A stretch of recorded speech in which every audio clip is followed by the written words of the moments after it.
ঘুম থেকে ওঠার পরে যদি মনে হয় আপনি সবজি দিয়ে নাস্তা করবেন, শুকনা পরোটা দিয়ে, তাহলে পরে এই ভিডিওটি আপনার জন্য।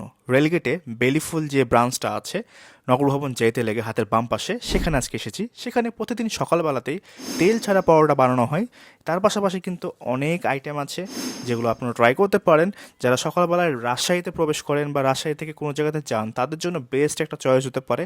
রাজশাহী শহরে বিভিন্ন জায়গায় এই খাবারটা সেমভাবে বানানো হয়। বেলিফুলের এক জায়গা থেকে বানায় এবং সব জায়গাতে ভাগ করে দেয়। সুজি থেকে শুরু করে অন্যান্য মিষ্টি আইটেম তো আছেই বটে।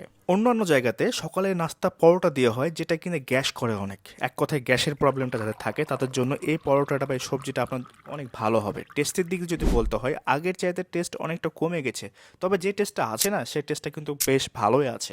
আমি 7:40 চলে গেছিলাম এবং পরোটা এবং সবজি অর্ডার করি। আমি এখানে করা সবজি 3 থেকে 4 প্লেট করে খাই। বাসায় জানলে বলবে মিথ্যা কথা বলছি, কিন্তু না, এই সবজি মাত্র আমি বাইরে খাই।